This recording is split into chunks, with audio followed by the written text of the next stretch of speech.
Jay Gruden went on a podcast recently and said something really interesting. He said in 2017, when he was still coaching Washington, there's no doubt in his mind that he could have got 2 firsts and 2 seconds from Kyle Shanahan for Kirk Cousins. This was a year before Kirk Cousins was a free agent.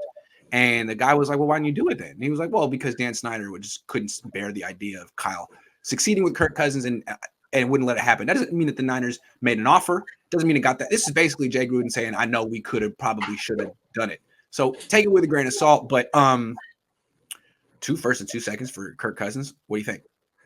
2017. I mean, I believe Kyle would have done it. I do that. I mean, that's his crush, man. I mean, I DM you about this, right? I think my theory on this is that if you've read anything about Kyle and Kirk Cousins, like that's the guy that he picked out, he scouted in the draft, and even his biggest hit. It's his biggest hit, yeah. Even though they were all in an RG3 that year, he was so excited when his dad said, "Hey, we're going to draft Kirk Cousins," and he was like, "What? We already have a quarterback," and he was so excited that his dad let him get that guy, and he hit that. So he was right. There's an attachment there to him. Yeah. It's like if you've even as someone doing Niners talk, if you scouted a guy and you touted him, like I know your Aponte loves talking about Terry McLaurin, like all the time.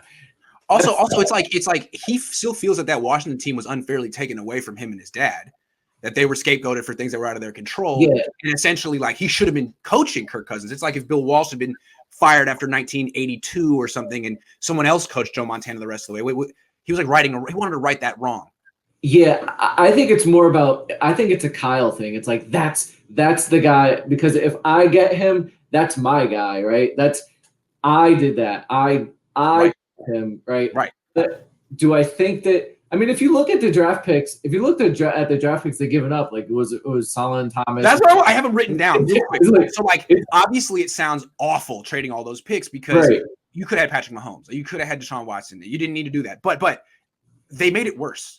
This was way better than what they ended up doing because with those picks, the Niners took Solomon Thomas. Mm-hmm. You do it. Solomon Thomas, McGlinchey, Dante Pettis. And Reuben Foster. I mean, that's what they got. So, yeah, I mean, trading, this is why the Rams do what they do. Trade for proven guy because you can always end up with Solomon Thomas, Reuben Foster, Mike McGlinchey, Dante Pettis. It really happens.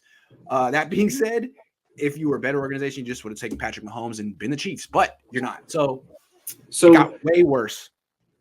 The only thing is, listen, Cousins is better than Jimmy Garoppolo. Like, let's get off the table right now. Like, he's better. So it would have been an upgrade. Is he? Although, is he materially better? Like, does it matter? Is he the one a top 10 quarterback? No. So he's better. He is better. Yeah. Okay. So Kirk Cousins is like the 12th best quarterback in the league, and Garoppolo's like the 20th. I agree. Now the downside would be if they gave him the same contract that they give Minnesota gave him all guaranteed money, so they can't get out of that.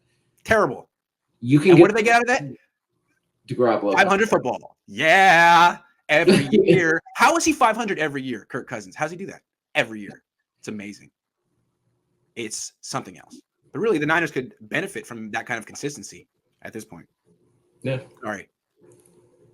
Yeah. So 2 first, 2 second. Would have been interesting. An alternate reality where Kirk Cousins and Kyle Shanahan got to maybe one day.